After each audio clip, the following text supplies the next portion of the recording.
quero retomar o assunto sobre o discurso do presidente dos Estados Unidos na ONU. Joe Biden acusou a Rússia de violar a Carta das Nações Unidas com a guerra na Ucrânia. Disse ainda que Vladimir Putin fez ameaças nucleares abertas contra a Europa.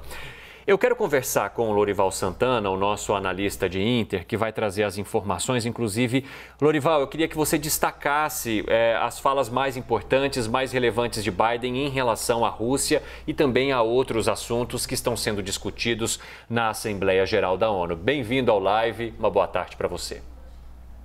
Bom dia, bem-vindo, Marcela e Evandro. Além disso que você acabou de destacar, né, que a Rússia viola, atropela os princípios da Carta da ONU e do direito internacional, ele disse que a Rússia mente sobre as sanções. Ele disse: nossas sanções explicitamente permitem que a Rússia exporte comida e fertilizantes. Nenhuma limitação quanto a isso. É a guerra da Rússia que está causando insegurança alimentar.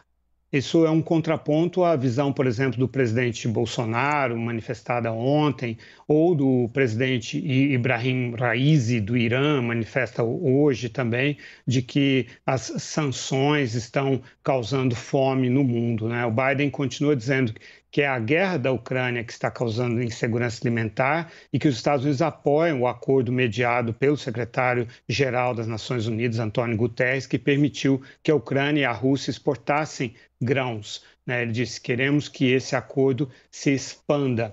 O tema central foi essa questão da Rússia. Ele conclamou os países a aumentar a pressão contra a Rússia, a não aceitar, né, que essa invasão da Ucrânia, mas tratou também da emergência climática, falou da diplomacia incansável dos Estados Unidos para enfrentar a mudança climática, segurança da saúde e segurança alimentar. Falou dos compromissos adotados na COP26 no ano passado para limitar a 1,5 graus o aumento da temperatura média do mundo até o final do século em relação à era industrial, e falou do compromisso que ele acaba de assinar, né, a lei de 369 bilhões de dólares para mudança climática, energia eólica e solar, veículos elétricos, mudanças de processos industriais. Ele disse que essas medidas reduzem as emissões em 1 gigatonelada por ano até 2030. Falou que este ano não dá mais para ninguém duvidar da mudança climática, citou a inundação no Paquistão, a seca na África, famílias tendo que escolher qual filho vai sobreviver para alimentar. Diz que os Estados Unidos deram mais de 11 bilhões de dólares para o financiamento de questões da mudança climática para os países pobres e está ajudando 500 milhões de pessoas a se adaptar. Falou também de um apoio de 6 bilhões de dólares para um esforço contra a tuberculose e a malária, pesquisas contra essas doenças, e uma ajuda de 9 bilhões para 150 milhões de pessoas que estão com aguda falta de comida. Por fim, só mais um destaque, ele mencionou a China também, né?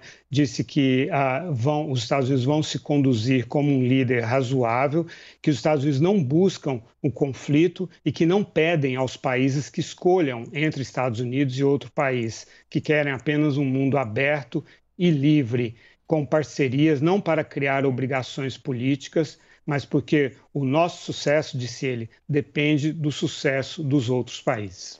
E Lorival, lembrando, né, que os líderes da Rússia, o presidente russo Vladimir Putin não está participando, tem representante, mas ele de fato não está, nem da China, Índia e Etiópia, né, o que talvez possa até, de uma certa maneira, enfraquecer o discurso até do presidente Joe Biden. Eu estou querendo dizer o seguinte: Joe Biden tem um discurso que ainda tem peso internacional, a fala que ele faz condenando e falando sobre a decisão da Rússia, a situação da Rússia, de Vladimir Putin, tem o peso que teve já alguma vez? A Etiópia está em guerra, né, contra os rebeldes do Tigre, daí a ausência do primeiro-ministro etíope.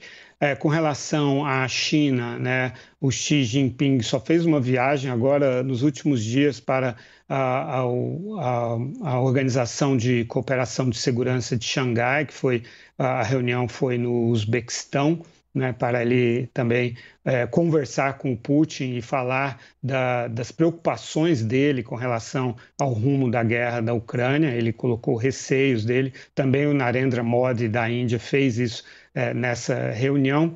Agora, sobretudo China e Rússia não são os interlocutores que são alvo do discurso do Biden, porque eles não serão demovidos, né, das posições deles. Agora, todos esses outros países que estão representados, aliás, a Rússia também está pelo Sergei Lavrov, o chanceler russo, né, todos estão representados aí, mas o recado do Biden é para países como o Brasil, por exemplo, que ainda resiste a concordar sobre as causas da invasão da Ucrânia e também sobre as causas da mudança climática. São essas as duas grandes preocupações da Assembleia Geral da ONU, né? O presidente Bolsonaro se colocou contra as sanções contra a Rússia, deu uma leitura como se a Rússia e a Ucrânia tivessem a mesma responsabilidade em relação à invasão da Ucrânia, e com relação à mudança climática adotou uma posição defensiva, né? Falando sobre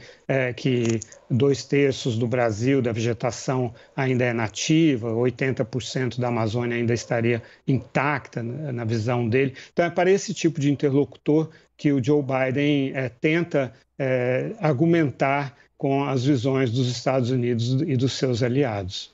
Lorival Santana, nosso analista de internacional, muito obrigado, viu, por trazer para nós aí os destaques da fala de Joe Biden hoje na Assembleia Geral da ONU. Bom trabalho para você ao longo da nossa programação. Obrigado.